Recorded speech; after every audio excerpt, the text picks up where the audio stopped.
வணக்கம். அனைவருக்கும் வணக்கம். நேரம் வந்து சிலர் பார்க்கவில்லை போல இருக்கிறது. 7:30 என்று. அவர்கள் 6 மணிக்கு 6:30க்கு சிலர் நுழைந்து விட்டதனால் உடனே தொடங்க முடியவில்லை. தொல்காப்பியம், பொருளதிகாரம் 3 பயிற்சிகள் தந்தோம்.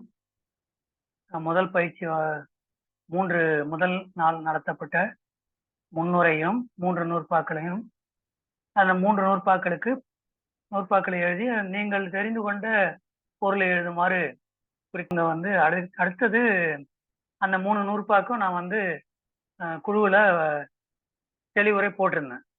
அதனால அதை வந்து மறுபடியும் நம்ம இந்த வகுப்புல அதை பற்றி சொல்ல வேண்டியதில்லைன்னு நினைக்கிறேன்.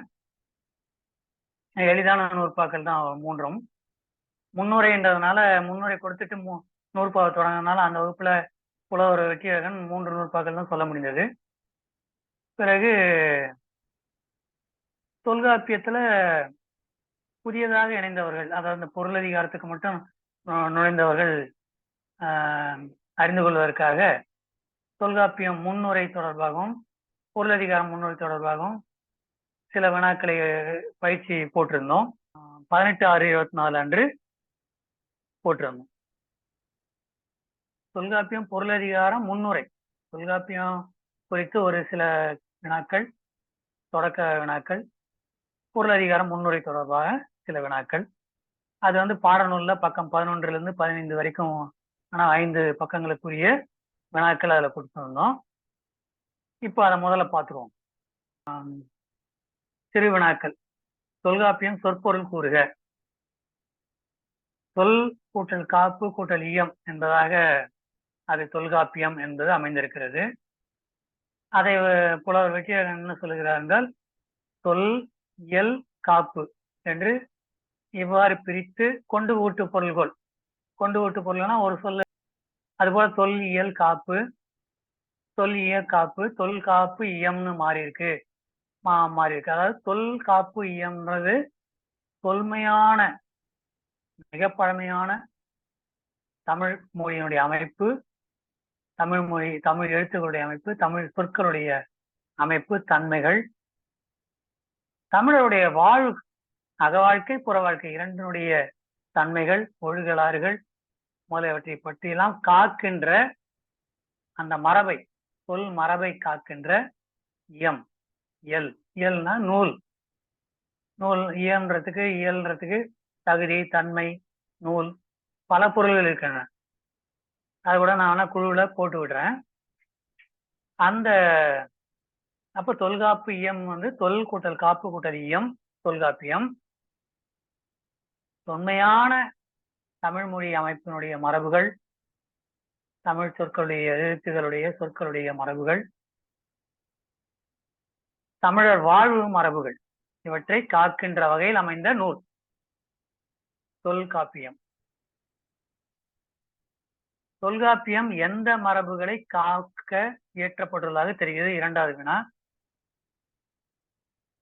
அதுதான் சொன்னதுதான் மறுபடியும் வருது. தொன்மை மிக்க தமிழ் மொழியின் எழுத்து மரபையும் சொல் மரபையும் தமிழர் தம்முடைய ஆக புற வாழ்வியல் மரபையும் காக்கும் வகையில் இயற்றப்பட்டுள்ளது. தொன்மையான மரபை காக்கின்ற வகையில் அமைந்த நூல். 2வது வினாவுக்கு தமிழ் மொழியினுடைய, தமிழ் எழுத்துக்களுடைய, தமிழ் சொற்களுடைய மரபையும் தமிழர் வாழ்வினுடைய அக வாழ்க்கை புற வாழ்க்கையினுடைய மரபையும் காக்கும் வண்ணம் இயற்றப்பட்டுள்ளது. அடுத்து 3வது வினா, பொருள் என்னும் சொல்லிற்கான பொருள்கள் யாவை? இதற்கு வந்து பக்கம் 12ல அவர் நூல்ல நிறைய கொடுத்திருக்காரு. ஒரு முன்னொரு வகுப்புலையும் சொல்லியிருக்காரு. இப்ப நம்ம பார்க்க வேண்டியது பொருள் என்பதற்கான பொருள்கள், அதாவது அர்த்தம்னு சொல்லி சமஸ்கிருதத்துல சொல்லலாம்.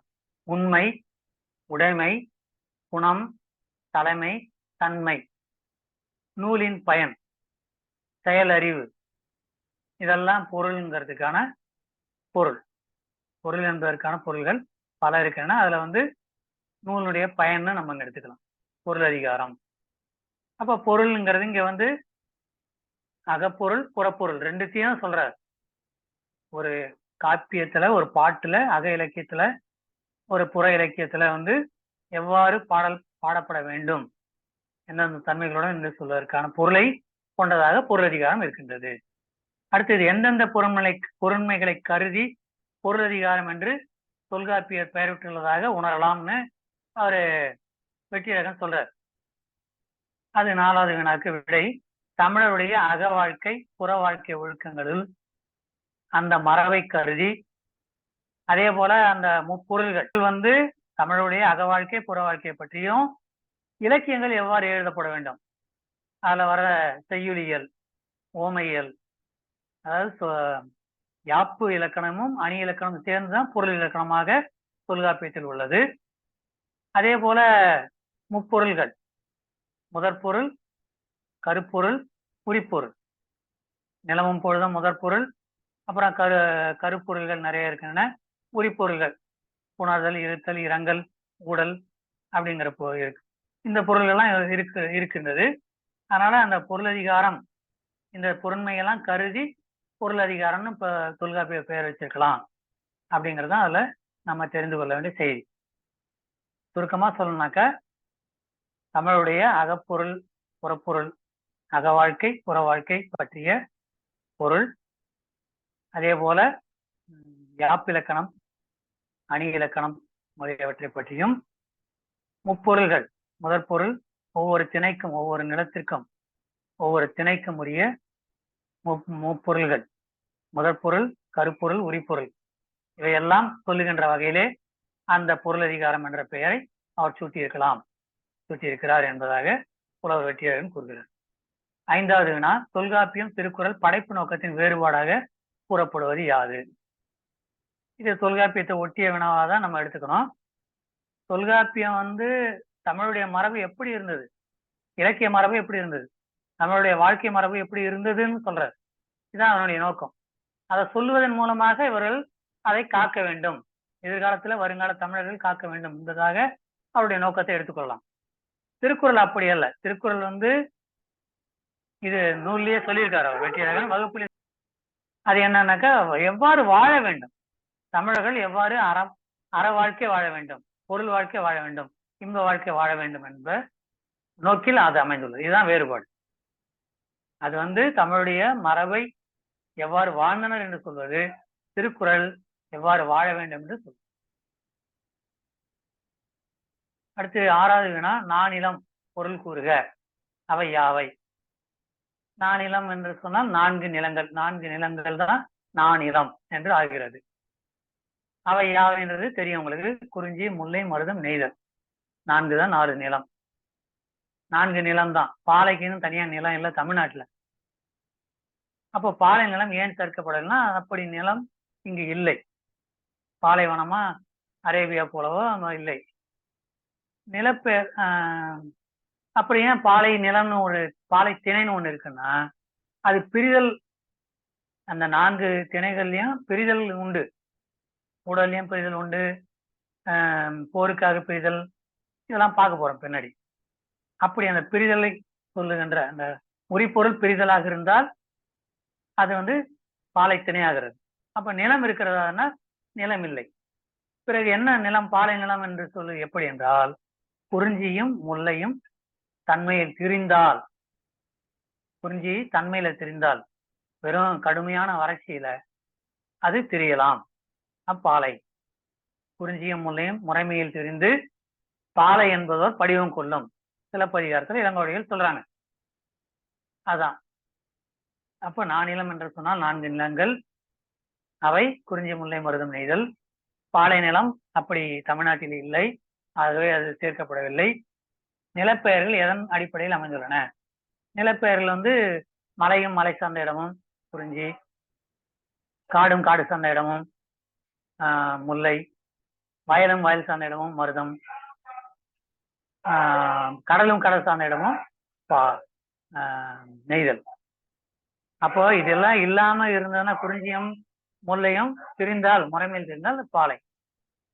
அது மட்டுமன்று, மலை, காடு, வயல், கடல் என்பதின் அடிப்படையில் மட்டுமன்று, அந்த திணைகளுடைய பெயர்கள், இந்த நிலத்தினுடைய பெயர்கள், அந்த நிலத்திற்குரிய சிறப்பு, மரங்கள், அதனோட மரத்தினுடைய பூ, அந்த நிலைத்திணை, அதாவது மரம் செடி கொடி மரத்தை வந்து நிலைத்திணைன்னு சொல்லுவாங்க. அசையாததுனால நிலைத்திணைன்னு சொல்லுவாங்க.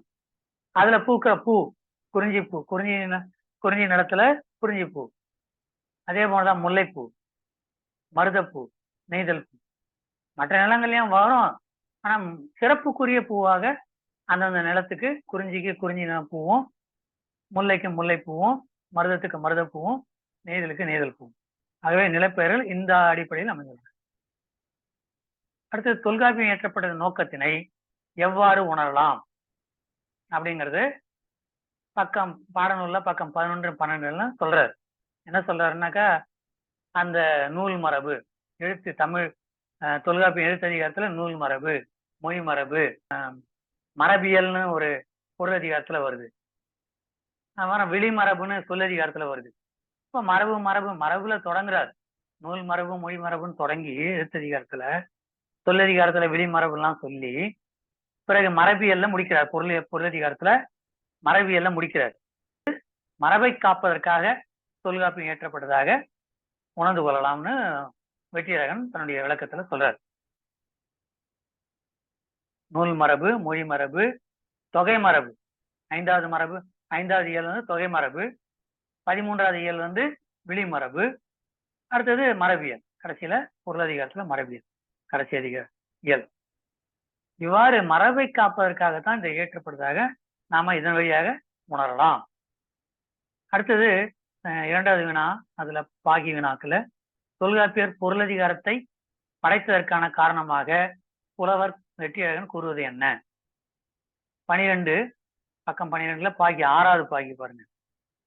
ஏன் பொருளதிகாரத்தை படைக்கணும்னு சொன்னா,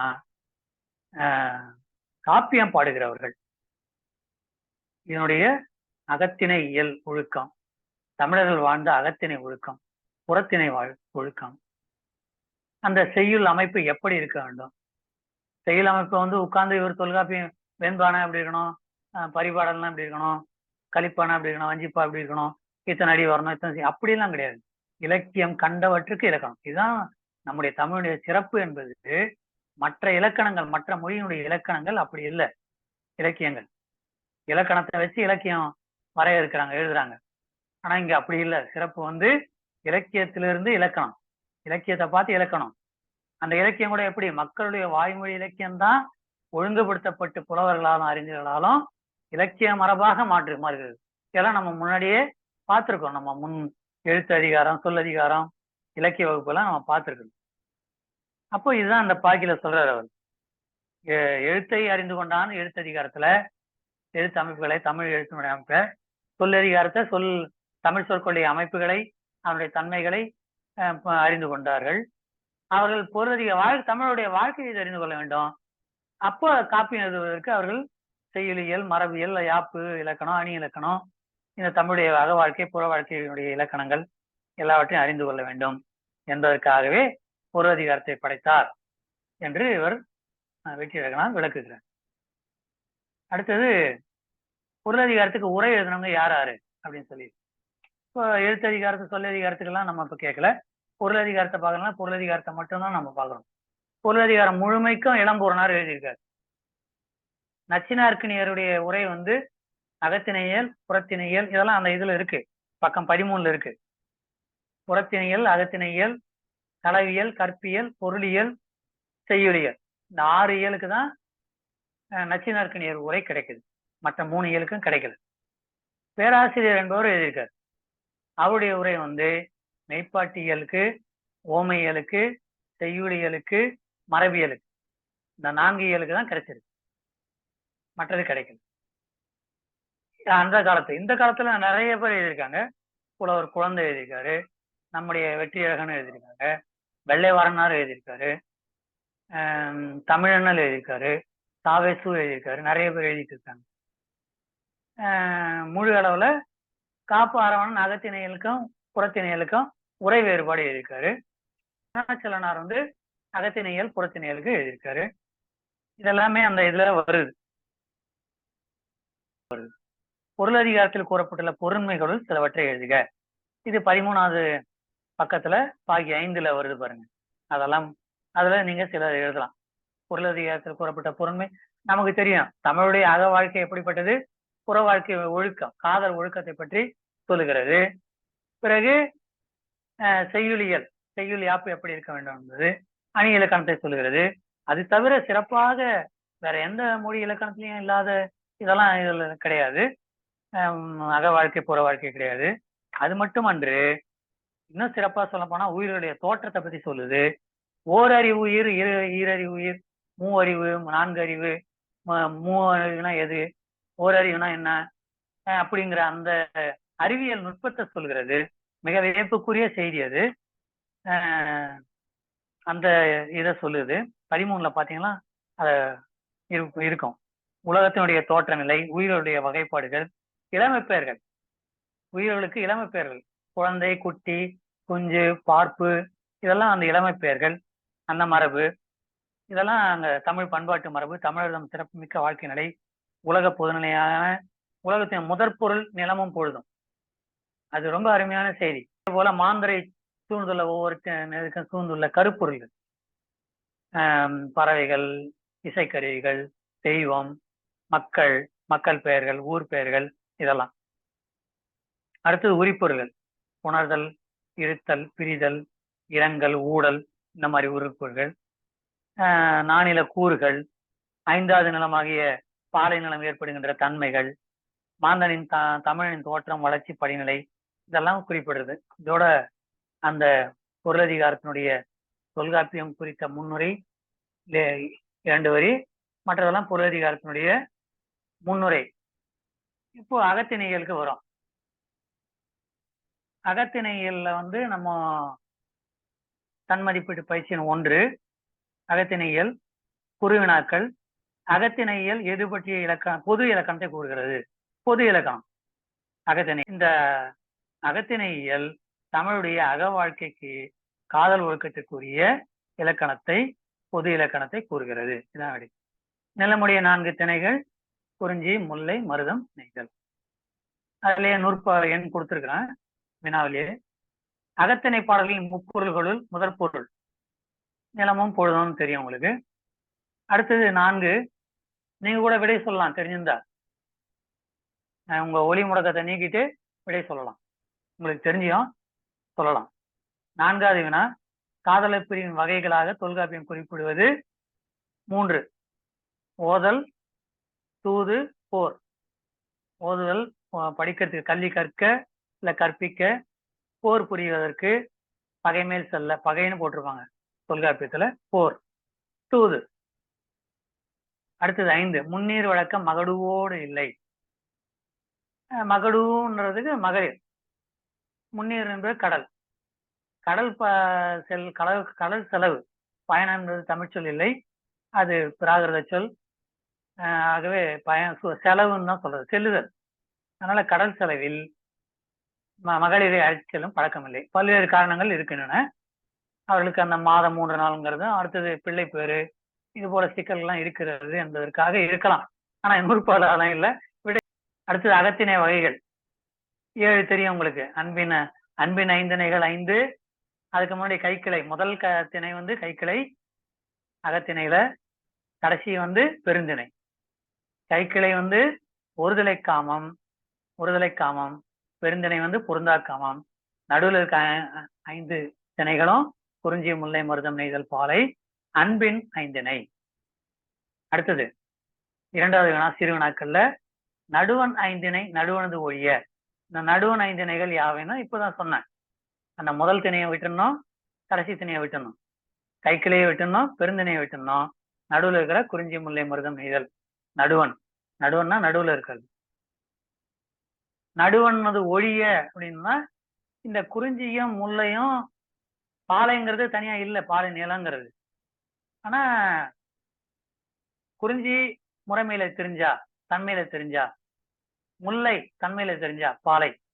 அதுபோல மற்ற 4 நிலங்களுடைய ஒழுக்கங்கள்ல, காதல் ஒழுக்கங்கள்ல, அக ஒழுக்கங்கள்ல உணர்தல், இருத்தல், இரங்கல், ஊடல், இதுல பிரிவு ஏற்பட்டால் அது பாலைத்திணை.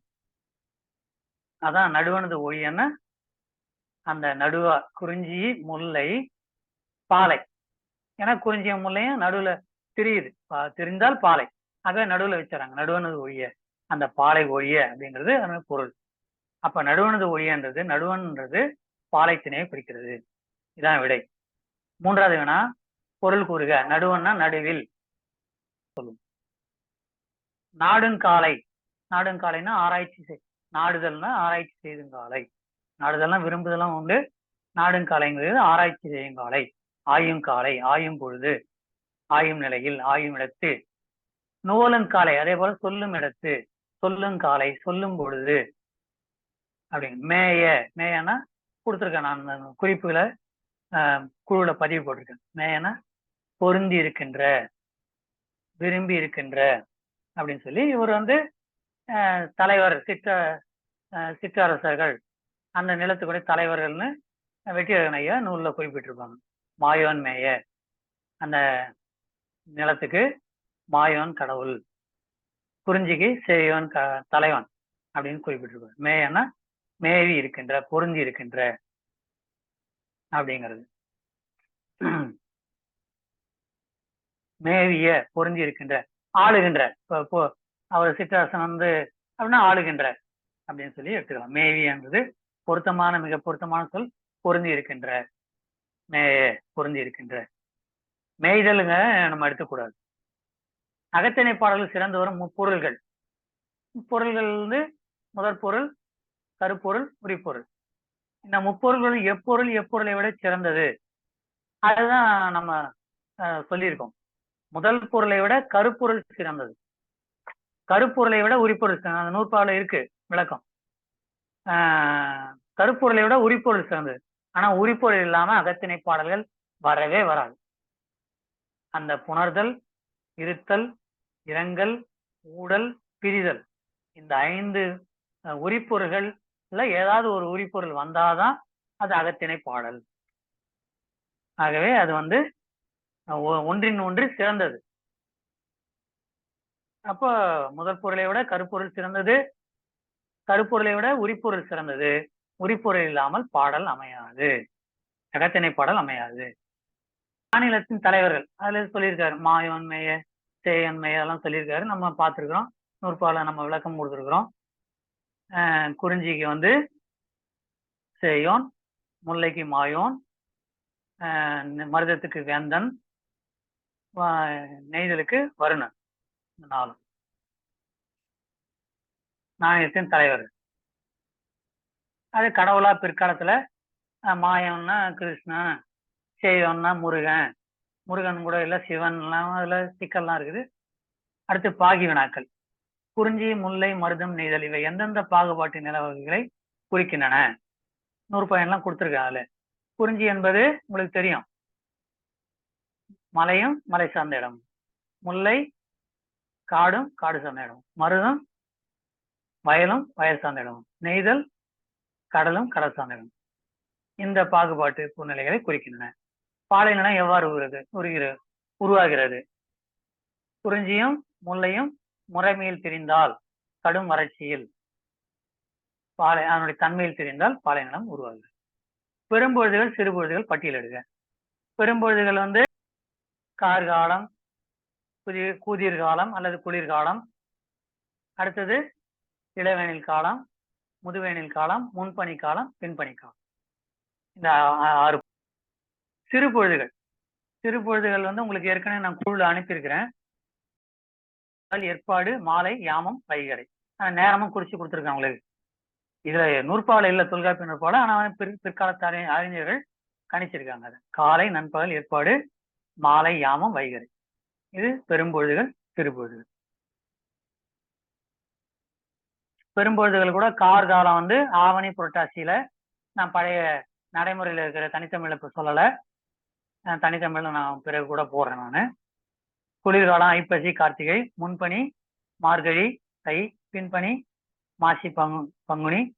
இளவேனில் சித்திரை, வைகாசி. முதுவேனில் ஆணி, ஆடி. இப்போ முதுவேனில் காலம், அதாவது ஆடி கடகம்னு சொல்றோம் தமிழ். இதேதான் கேரளாவிலையும் இருக்கு. தமிழ் மாதங்கள் முழுசா கேரளாவில் பின்பற்றிருக்கிறாங்க. அடுத்தது ஏற்பாடு, யாமம், வைகறை 3 எந்த வேலைகளை குறிக்கணும், எந்த பொழுதுகளை குறிக்கணும்? ஏற்பாடு பொருள் விளக்கம் கூறுக. உங்களுக்கு ஏற்கனவே சொல்லியிருக்கோம். ஏற்பாடுங்கிறது எல் பாடு. எல்னா கதிரவன், கதிரவனை குறிச்சது.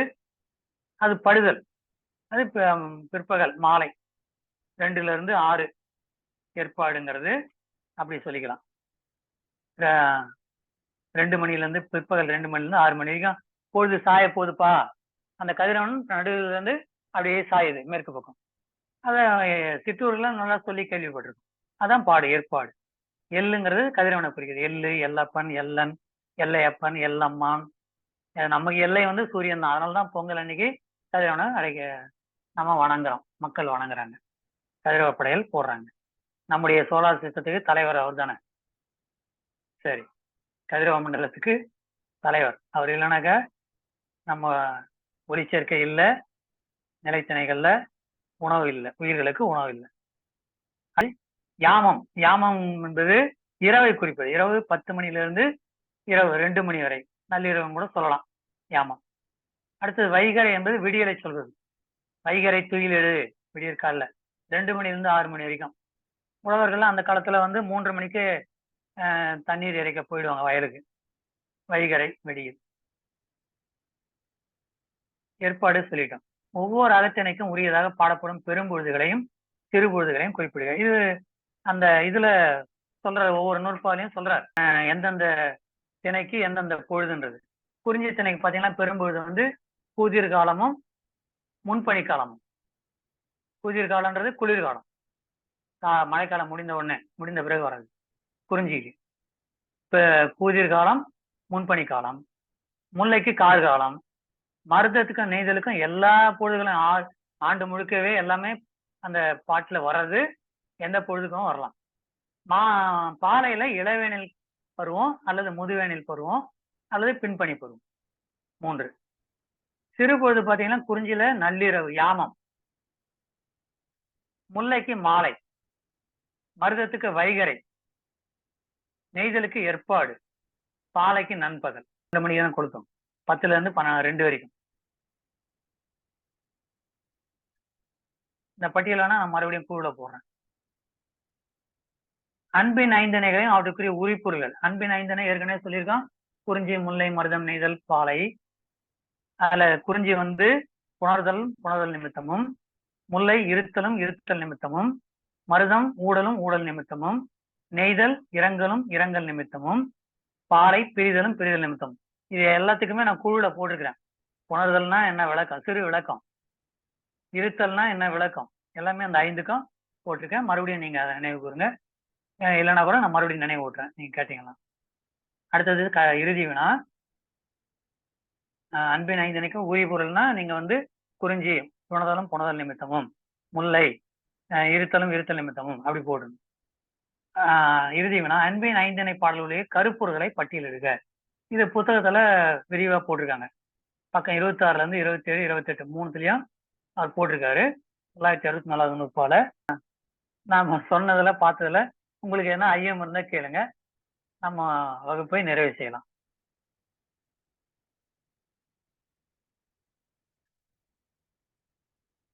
ஐயம் இல்லை என்றால் நம்ம வகுப்பை நிறைவு சொல்லிட்டீங்களா? வகுப்பை நிறைவு செய்யலாமா?